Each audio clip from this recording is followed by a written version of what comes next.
ಇಲ್ಲ ಅಂದ್ರೆ ಎಸ್ಸಿ ಸಮುದಾಯದ ಹುಡುಗರನ್ನ ಅಂಗಡಿಗಳು ಕುಂಡಿಸ್ತೀವಿ. ನೇರವಾಗಿ ಹೇಳ್ತಾ ಇದ್ದೀನಿ ನಾನು. ಅಂಗಡಿಗಳು ಕುಡಿಸಿ ಎಸ್ಸಿ ಸಮುದಾಯದ ಹುಡುಗರನ್ನ ಅಂಗಡಿಗಳು ಕುಂಡಿಸ್ತೀವಿ. ನಾನು ಆ ವಾರ್ಡ್ ಮೆಂಬರ್ ಆಗಿ ಸಾಕಷ್ಟು ಅನುಭವಿಸ್ತಾ ಇದ್ದೀನಿ ನೋವಲ್ಲಿ. ಅಲ್ಲಿ ಏನೇನು ಅನಧಿಕೃತ ಚಟುವಟಿಕೆ ನಡೀತವೆ ಅಂತ ಯಾರು ನಿಮ್ಗೆ ಮಾಹಿತಿ ಇಲ್ಲ ಅಂತ ಕಾಣಿಸುತ್ತೆ. ಅಲ್ಲಿ ಬರ್ತಾರೆ, ಬಿಡಿ ಸೇರ್ತಾರೆ, ಸಿಗರೇಟ್ ಸೇರ್ತಾರೆ, ಯೂರಿನ್ ಪಾಸ್ ಮಾಡೋಗ್ತಾರೆ. ಸುತ್ತಮುತ್ತ ಇರೋ ಕುಟುಂಬಗಳು ನನಗೆ ಫೋನ್ ಮಾಡ್ತಾರೆ ನೈಟ್ 10 ಗಂಟೆ ಮೇಲೆ. ಸರ್ಕಾರಿ ಕಚೇರಿಗಳಲ್ಲಿ ಪರಿಶಿಷ್ಟ ಜಾತಿ ಮತ್ತು ಪರಿಶಿಷ್ಟ ವರ್ಗದ ಜನರ ಕೆಲಸ ಮಾಡಿಕೊಡದ ಮತ್ತು ಅವರ ಗ್ರಾಮದ ಸಮಸ್ಯೆಗಳ ಆಲಿಸದ ಸರ್ಕಾರಿ ಅಧಿಕಾರಿಗಳ ವಿರುದ್ಧ ಕುಂದುಕೊರತೆ ಸಭೆಯಲ್ಲಿ ದಲಿತ ಸಮುದಾಯದ ಮುಖಂಡರು ಆಕ್ರೋಶ ವ್ಯಕ್ತಪಡಿಸಿರುವ ಘಟನೆ ಗುರುವಾರ ನಡೆದಿದೆ. ಕೊರಟಗೆರೆ ಪಟ್ಟಣದ ಡಾಕ್ಟರ್ ಬಿಆರ್ ಅಂಬೇಡ್ಕರ್ ಭವನದಲ್ಲಿ ಶುಕ್ರವಾರ ನಡೆದ ತಾಲೂಕು ಮಟ್ಟದ ಪರಿಶಿಷ್ಟ ಜಾತಿ ಮತ್ತು ಪರಿಶಿಷ್ಟ ವರ್ಗದ ಕುಂದುಕೊರತೆ ಸಭೆಯಲ್ಲಿ ಗುರುವಾರ ಸರ್ಕಾರಿ ಅಧಿಕಾರಿಗಳನ್ನ ತೀವ್ರವಾಗಿ ತರಾಟೆಗೆ ತೆಗೆದುಕೊಂಡು ಮುಂದಿನ ಸಭೆಗೆ ಮಾನ್ಯ ಶಾಸಕರೇ ಬರುವಂತೆ ಆಗ್ರಹಿಸಿದರು.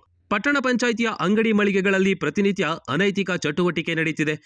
4 ವರ್ಷದ ಹಿಂದೆ ಕಟ್ಟಿರುವ ಅಂಗಡಿ ಮಳಿಗೆಗಳಿಗೆ ಇಲ್ಲಿಯವರೆಗೆ ಯಾಕೆ ಹರಾಜು ಮಾಡಿಲ್ಲ? ವಾರ್ಡಿನ ಸದಸ್ಯನಾಗಿ ನಾನೇ ಹರಾಜು ಕೂಗಿಸ್ತೀನಿ. ನೀವು ಹರಾಜು ಮಾಡ್ತೀರೋ ಅಥವಾ ನಾವೇ ನೇರವಾಗಿ ಪ್ರವೇಶ ಮಾಡೋಣವೇ? ನೀವೇ ಹೇಳಿ ಎಂದು ಪ್ರಶ್ನಿಸಿದ್ದಾರೆ. ಸಾಹೇಬ್ರ ಬಳಿ ಹೋಗಿ ಚಾಡಿ ಹೇಳ್ತೀರಾ? ಹೇಳಿ.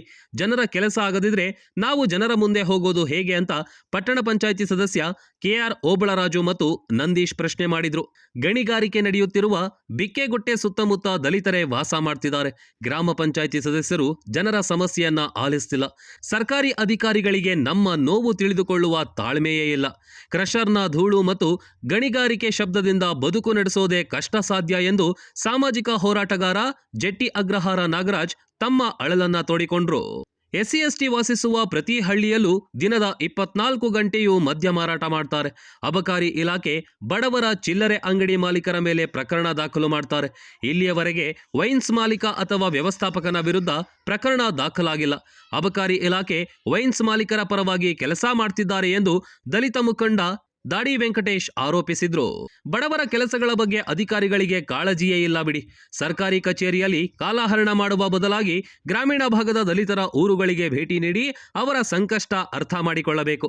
ಸರ್ಕಾರಿ ದಾಖಲೆಗಾಗಿ ಮಾತ್ರ ಕೆಲಸ ಮಾಡಬೇಡಿ, ಜನರ ಸಮಸ್ಯೆ ಬಗೆಹರಿಸಲು ಪ್ರಯತ್ನ ಮಾಡಿ ಎಂದು ಮನವಿ ಮಾಡಿಕೊಂಡ್ರು. ಇಲ್ಲ ಅಂದ್ರೆ ಎಸ್ಸಿ ಸಮುದಾಯದ ಹುಡುಗರನ್ನ ಅಂಗಡಿಗಳು ಕುಂಡಿಸ್ತೀವಿ. ನೇರವಾಗಿ ಹೇಳ್ತಾ ಇದ್ದೀನಿ ನಾನು. ಅಂಗಡಿಗಳು ಕುಡಿಸಿ ಎಸ್ಸಿ ಸಮುದಾಯದ ಹುಡುಗರನ್ನ ಅಂಗಡಿಗಳು ಕುಂಡಿಸ್ತೀವಿ. ನಾನು ಆ ವಾರ್ಡ್ ಮೆಂಬರ್ ಆಗಿ ಸಾಕಷ್ಟು ಅನುಭವಿಸ್ತಾ ಇದ್ದೀನಿ ನೋವಲ್ಲಿ. ಅಲ್ಲಿ ಏನೇನು ಅನಧಿಕೃತ ಚಟುವಟಿಕೆ ನಡೀತವೆ ಅಂತ ಯಾರು ನಿಮ್ಗೆ ಮಾಹಿತಿ ಇಲ್ಲ ಅಂತ ಕಾಣಿಸುತ್ತೆ. ಅಲ್ಲಿ ಬರ್ತಾರೆ, ಬಿಡಿ ಸೇರ್ತಾರೆ, ಸಿಗರೇಟ್ ಸೇರ್ತಾರೆ, ಯೂರಿನ್ ಪಾಸ್ ಮಾಡೋಗ್ತಾರೆ. ಸುತ್ತಮುತ್ತ ಇರೋ ಕುಟುಂಬಗಳು ನನಗೆ ಫೋನ್ ಮಾಡ್ತಾರೆ ನೈಟ್ 10 ಗಂಟೆ ಮೇಲೆ. ವ್ಯವಸ್ಥೆ 4 ವರ್ಷದಿಂದ ನಾನು ಚಿತ್ರಹಿಂಸೆ ಅನುಭವಿಸ್ತಾ ಇದ್ದೀನಿ ವಾರ್ಡ್ ಸದಸ್ಯರಾಗಿ. ಇದೇನೇನೋ ಮುಗಿಲಿಲ್ಲ ಅಂದರೆ ಸರ್, ಇದಕ್ಕೆ ಏನು ಇತಿಶ್ರೀ ಆಡಲಿಲ್ಲ ಅಂದರೆ ನೇರವಾಗಿ ಹೇಳ್ತಾ ಇದ್ದೀನಿ, ನಾನು ವಾರ್ಡ್ ಸದಸ್ಯನಾಗಿ ನಮ್ಮ ಎಸ್ಸಿ ಸಮುದಾಯದ ಹುಡುಗರನ್ನ ಗ್ಯಾಸ್ ಸರ್ಟಿಫಿಕೇಟ್ ತಗೊಂಡು ನಾನು ಹರಾಜು ಪ್ರಕ್ರಿಯೆ ನಾವು ನೇರವಾಗಿ ಮಾಡಬೇಕಾಗ್ತದೆ. ಅದೇನೋ ಗ್ಯಾರಂಟಿ. ಅದು ಅಧಿಕೃತ ಪ್ರದೇಶನೋ ಗೊತ್ತಿಲ್ಲ, ಅನಧಿಕೃತ ಪ್ರವೇಶನೋ ಗೊತ್ತಿಲ್ಲ. ಅನಧಿಕೃತ ರೆಗ್ಯುಲೈಸ್ ಮಾಡ್ಕೊಳ್ಳಿ, ಇಲ್ಲ ರೆಗ್ಯುಲೈಸ್ ಕೂಗೋದಾದ್ರೆ ಕೂಗಿ. ನಾವೇನಂತಂದ್ರೆ ನೋಡಿ, ಅಲ್ಲ ನಾನು ಮಾತಾಡ್ಬ ಎಲ್ಲ ಒಂದು ಟೀಮ್ ಹೋಗಿ ಪರಮೇಶ್ವರ್ ಸಾಹೇಬ್ರ ಹತ್ರ ನಮ್ಮದು ಚಾಡಿ ಹೇಳ್ತಕ್ಕಂಥ ನಮ್ಗೆ ಮಾಹಿತಿ ಇದೆ. ಓಬಳರಾಜು ಸರಿ ಇಲ್ಲ, ಹಿಂಗೆ ಮಾಡ್ತಾನೆ. ಮಂಜಣ್ಣ ಸರಿ ಇಲ್ಲ, ಹಿಂಗೆ ಮಾಡ್ತಾನೆ. ಇಲ್ಲ ನಂದೀಶ್ ಸರಿ ಇಲ್ಲ ಅಂತ ಹೇಳೋ ಪ್ರಕ್ರಿಯೆ ನಡೆಯುತ್ತೆ. ಅದನ್ನು ನೋಡಿದ್ದೀವಿ. ಅಂದರೆ ಅದಕ್ಕೆ ಎದುರುಕೊಳ್ಳೋದು ಇಲ್ಲ ಬಿಡಿ. ನಾವು ನಿರಂತರವಾಗಿ ರಾಜಕೀಯಕ್ಕೆ ನಾವು IAS ಆಫೀಸರ್ಗಳೇನು ಆಗಬೇಕಾಗಿಲ್ಲ. ನಾವು ಇವತ್ತೇ ಬೇಕಾದ್ರೆ ನಾವು ರಾಜೀನಾಮೆ ಕೊಟ್ಟರು ನಾವು ಮನೆಗಿರ್ತೀವಿ. ಮನೆಗಿದ್ರು ಅನ್ನ ತಿನ್ಕಡೆಗೆ ಶಕ್ತಿ ಇದೆ, ನಮ್ಗೆ ಏನು ತೊಂದರೆ ಏನಿಲ್ಲ. ಹೇಳೋರು ಹೇಳ್ಕೊಳ್ಳಿ, ನಾವೇನು ಹೆದರ್ಕೊಂಡು ರಾಜಕಾರಣ ಮಾಡಬೇಕು ಅಂತಿಲ್ಲ.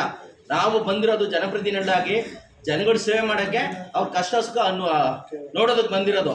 ಇದೇನೋ ಪ್ರಕ್ರಿಯೆ ಆಗಲಿಲ್ಲ ಅಂದರೆ ನಾವು ನೇರವಾಗಿ ಹೇಳ್ತಾ ಇದ್ದೀವಿ. ನಾನು ಮೀಟಿಂಗಲ್ಲೂ ಹೇಳಿದ್ದೀನಿ.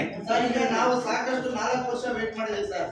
ನಾವೆಲ್ಲ ದಲಿತ ಮುಖಂಡರು ಅನುಮತಿ ಕೊಡೋದು ಜಿಲ್ಲಾಧಿಕಾರಿಗಳು ಕೊಡೋದಲ್ಲ ಸರ್, ನಾವು ಕೊಡ್ತೀವಿ. ಇನ್ನೊಂದು ಭಾರತದಲ್ಲದು ಬಾಡಿ ಬರಬೇಕು. ಇಲ್ಲ ಅಂದ್ರೆ ನಾವು ಅನಧಿಕೃತವಾಗೇನೆ ಆ ಶೆಟ್ಟರ್ಗಳನ್ನ ಹೊಡೆದು ನಮ್ಮ ದಲಿತ ಹುಡುಗರನ್ನ ಅಂಗಡಿ ಕೂರಿಸ್ತೀವಿ. ಆಮೇಲೆ ಯಾವ ಅಧಿಕಾರಿಗಳು ಬಂದು ಅದೇನು ಮಾಡ್ತಾರೆ ನಾವು ನೋಡ್ತಾ ಇದ್ದೀವಿ. ಯಾಕೆಂದ್ರೆ ನೋಡಿ ಸರ್, 4 ವರ್ಷ ಆಗಿದೆ. 4 ವರ್ಷ 48 ತಿಂಗಳು. 1 ತಿಂಗಳಿಗೆ 65,000 ಬಾಡಿಗೆ ಬರುತ್ತೆ. ಕ್ರಷರ್ಗಳು ಏನ್ ನಡೀತಿದೆ ಅದರಿಂದ ಸಾರ್ವಜನಿಕರಿಗೆ ಅದರಲ್ಲಿ ನಿಯಮಗಳಲ್ಲಿ ಲಾಸ್ಟ್ ಕಂಡೀಷನ್ ಅಲ್ಲಿ ಸೇರಿಸಿರ್ತಾರೆ ಸರ್. ಸಾರ್ವಜನಿಕರಿಗೆ ಏನಾದರೂ ಸಮಸ್ಯೆ ಆದ್ರೆ ಅದನ್ನ ಲೈಸೆನ್ಸ್ ಗೆ ನೀವು ಅನುಮತಿ NOC ಕೊಟ್ಟಿರ್ತೀರಾ, ಅದನ್ನ ಹಿಂಪಡೆಯೋದಕ್ಕೆ ಅವಕಾಶ ಇರುತ್ತೆ ಸರ್. ಅದೇ ರೀತಿ ನಮ್ಮ ಸುರೇಶ್ ಸರ್ ಅರಣ್ಯ ಇಲಾಖೆಯಲ್ಲಿ ದಿಟ್ಟೇಂದ್ರದಲ್ಲಿ ನಡೆದಿರುವಂತ ಸಮಸ್ಯೆ ಇಲ್ಲ. ಅದನ್ನ ನಾವೆಲ್ಲರೂ ಅವ್ರ ಗಮನಕ್ಕೆ ತಂದಾಗ ಮತ್ತೆ ಜಿಲ್ಲಾಧಿಕಾರಿಗಳ ಗಮನಕ್ಕೆ ತಂದಾಗ ಅವ್ರಿಗೆ ಹೋಮ್ ಮಿನಿಸ್ಟರ್ ಆಫೀಸಿಂದಲೂ ಲೆಟರ್ ಬಂದಿತ್ತು. ಈಗ ಹಿಂಪಡೆಯೋದಕ್ಕೆ ಲೆಟರ್ ಹಾಕಿದ್ದಾರೆ. ಅದೇ ರೀತಿ ತಾವು ಅಲ್ಲೇನು ಚೊಂಬರಹಳ್ಳಿ, ಬಿಕ್ಕೆಗುಡ್ಡೆ ಈ ಸುತ್ತಮುತ್ತ ನಡೀತಾರಂತ ಕ್ರಷರ್ಗಳಿಗೆ ವಾಸ್ತವಾಂಶ ಪರಿಶೀಲನೆ ಅದು ಸರ್. ಲಾಸ್ಟ್ ಟೈಮ್ ಹಿಂದೆ ನಹಿದಾ ಮೇಡಮ್ ಸಂಪೂರ್ಣವಾಗಿ ತಡೆಯೋದಕ್ಕಿಂತ ಪಾಪ ಆನಿಷ್ಟಾಗಿ ಮುಂದಾದ್ರು. ಅವ್ರಿಗೆ ಏನು ಒತ್ತಡ ಬಂದೋ ಏನು ಗೊತ್ತಿಲ್ಲ, ಅವ್ರು ಸಂಪೂರ್ಣ ಮಾಡ್ತೀನಿ ಅಂತ ಅಂದವರು ಏಕಾಗಿ ಕೈ ಬಿಟ್ಟೋದ್ರು. ಈ ರೀತಿ ಈಗ ನಾನು ಅವಾಗಲೇ ಸಭೆ ಮುಂದೆ ಹೇಳಿದ ಕ್ಷೇತ್ರದಲ್ಲಿ ಇವತ್ತು ನಮ್ಮ ಹಕ್ಕುಗಳಿಗಾಗಿ ಇನ್ನೂ ಪ್ರತಿಭಟಿಸ್ಕೊಂಡು ಹೋರಾಟ ಮಾಡ್ಕೊಂಡು ನಿಮ್ಮನ್ನ ಮನವಿ ಮಾಡ್ಕೊಂಡಿದೀವಿ ಅಂತಂದ್ರೆ ನಾವೆಲ್ಲೂ ಸಂವಿಧಾನದಲ್ಲಿ ಸ್ವಾತಂತ್ರ್ಯ ಇಷ್ಟು ವರ್ಷ ಆದ್ರು ಆ ಒಂದು ವಿಷಯದಲ್ಲಿ ನಾವು ಸಚಿವರನ್ನ ಮೆಚ್ಚೋದಕ್ಕೆ, ಸಚಿವರಿಗೆ ಇದು ಮಾಡೋದಕ್ಕೆ ನಾವೆಲ್ಲರೂ ಸಹಿಸ್ಕೊಂಡು ಇರೋದಕ್ಕಾಗಲ್ಲ. ಅದಕ್ಕೆ ಘಟನೆ ನಮ್ಮ KSRTC ನಡೆದಂತದ್ದು. KSRTC ಒಂದು ಘಟನೆ ನಡೆದಿದೆ. ಅದಕ್ಕೆ ನಾನು ಆನಂದ್ ವೆಂಕಟೇಶ್ ಸಂಪೂರ್ಣ ಅದಕ್ಕೆ ಸಂಬಂಧ ಈ ವಿಷಯ ಹೇಳಬೇಕು ಸರ್. ಯಾಕಂದ್ರೆ ಈ ವಿಚಾರ ಅಟ್ರಾಸಿಟಿ ಆಗಲ್ಲ. ನಿಜವಾದ ನಾವು ಪೊಲೀಸ್ ಇಲಾಖೆಗಾಗಿರ್ಲಿ ನಿಮ್ಗಾಗಿರ್ಲಿ ಈ ನಕಲಿ ಅಟ್ರಾಸಿಟಿ ಕೊಟ್ರೆ ನಾವು ಯಾವತ್ತೂ ಬೆಂಬಲಿಸಲ್ಲ. ಅಂತದಕ್ಕೆ ನಾವು ಸಪೋರ್ಟ್ ಮಾಡಲ್ಲ. ಅಟ್ರಾಸಿಟಿಗಳಲ್ಲಿ ವಾಸ್ತವಾಂಶ ನಡೆದಿರೋದನ್ನ ನಾವು ಸಹಿಸ್ಕೊಂಡಿರ್ಬೇಕು ಅಂತಂದ್ರೆ ಯಾರೋ ಒಬ್ಬ ಅಧಿಕಾರಿ, ಒಬ್ಬ ಚುನಾವಣೆ ಪ್ರತಿನಿಧಿ ಅವರು ವ್ಯಕ್ತಿತ್ವ ಧಕ್ಕೆ ಬದ್ಧತೆ ಇರೋದನ್ನ ಇಟುಗಟ್ಟಿ ಮಾಡ್ತೇವೆ ಅಂತಂದ್ರೆ ನಾವು ಅದನ್ನ ಸಹಿಸ್ಕೊಳ್ಳೋದಾಗಲ್ಲ. ನಮ್ಮ ಪ್ರಾಣದ ಅಂಗನ್ನು ತೊರೆದಾಗ್ಲಿ ನಾವು ಈ ವಿಚಾರವಾಗಿ ನೊಂದವರಿಗೆ ನ್ಯಾಯ ಕೊಡಿಸಲೇಬೇಕಾಗ್ತದೆ.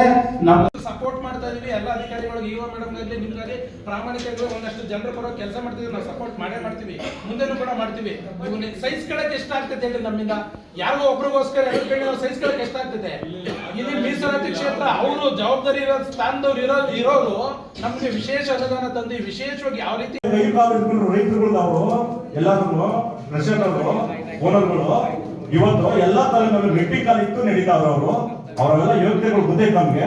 ನೀವು ಫಸ್ಟ್ ಯಾರು ನೀರ್ ಹಾಕ್ತೀರ ಅನ್ನೋದ ವಹಿಸಿ ಆಮೇಲೆ ಮುಂದೆ ಹೋಗಿ, ಇಲ್ಲಾಂದ್ರೆ ಸಭೆ ನಡೆಸಲೇ ಬಟ್ ನಿಲ್ಲಿಸ್ರಿ, ಏನ್ ತೊಂದ್ರೆ ಇಲ್ಲ. ಬಿಕ್ಕೆಗುಡ್ಡೆ ಇರ್ತಕ್ಕಂಥ ಎಲ್ಲಾ ದಲಿತರು ಮಾದಿಗ್ರೆ, ಗಾಂಧಿನಗರದಾಗ ಇರ್ತಕ್ಕಂಥವ್ರು ಎಲ್ಲರೂ ಮಾದಿಗ್ರೆ, ಬಲ್ಲಾಗಿರ್ತಕ್ಕಂಥವ್ರು ಇರ್ತಕ್ಕಂಥವ್ರು ಎಲ್ಲರೂ ಗೋವಿಗಳೇ, ಎಲ್ಲರೂ ಎಸ್ಸಿಗಳಿರೋದು. ಗುರುಪೇಟೆ ಇರ್ತಕ್ಕಂಥವ್ರು ಹೆಚ್ಚಿಗೆ ಜನ ನಮ್ಮವ್ರೆ. ನಮ್ಮ ಜನಾಂಗಕ್ಕೆ ನಿಜವೂ ಸುಡಲ್ಲ, ಭಾರಿ ನೋವು ಉಂಟು ಮಾಡಿದ್ರೆ ಪ್ರೆಷರ್ ಅವರು.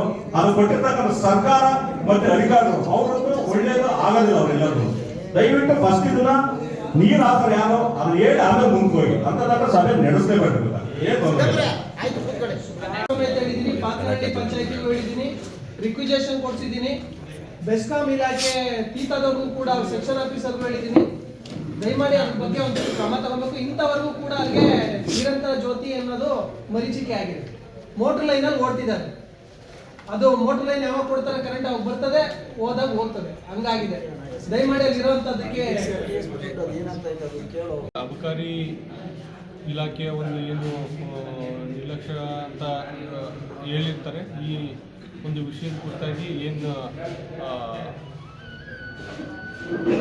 MRP ಕೇಂದ್ರಗಳು ಹೊರತುಪಡಿಸಿ ಬೇರೆ ಕಡೆ ಎಸ್ಪೆಷಲಿ ಕಾಲೋನಿಗಳಲ್ಲಿ ಅದನ್ನು ಯಾವುದೇ ರೀತಿಯಾದಂಥ ಕಾನೂನು ಬಾಹಿರವಾಗಿ ಮಾರಾಟ ಮಾಡಬಾರ್ದು ಅಂತೇಳಿ, ಅಂಥವು ಮಾರಾಟ ಮಾಡಿದರೆ ಶಿಸ್ತು ಕ್ರಮ ಕೈಗೊಳ್ಳಬೇಕಂತಲೂ ಕೂಡ ಅಬಕಾರಿ ಇಲಾಖೆ ಅಧಿಕಾರಿಗಳೇ ವೈಫಲ್ಯ ಆಗಿದ್ದಾರೆ ಸರ್. ಏನು ಇವಾಗ ಸುದ್ದಿ ಬಿತ್ತಾರ ಆಗುತ್ತೆ, ಸುದ್ದಿ ಪ್ರಕಟ ಆಗುತ್ತೆ, ಆ ಕ್ಷಣನೇ ಅವರು ಅದೇ ಕಾಲೋನಿಗೆ ಹೋಗ್ತಾರೆ.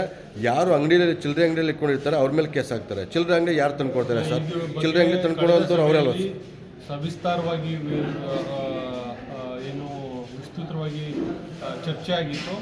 ಆ ಚಿಲ್ಲರೆ ಅಂಗಡಿಯಲ್ಲಿ ಮಾರ್ತಕ್ಕಂಥ ವ್ಯಕ್ತಿಗಿಂತಲೂ ಆ ಚಿಲ್ಲರೆ ಅಂಗಡಿಗೆ ಸಪ್ಲೈ ಮಾಡಿದಂಥ ಅಂಗಡಿ ಆಗಿರ್ಬೋದು ಅಥವಾ ವ್ಯಕ್ತಿ ಆಗಿರ್ಬೋದು ಅಂಥವ್ರ ಮೂಲಕ ಅಂಥವ್ರನ್ನ ನಾವು ಕಾನೂನು ಕ್ರಮ ವಹಿಸಬೇಕು ಅಂತೇಳಿ ಮುಖಂಡರಾದಂಥ ಸಿದ್ದಪ್ಪರವರು ಹಿಂದೆ ಚರ್ಚೆ ಮಾಡಿದರು.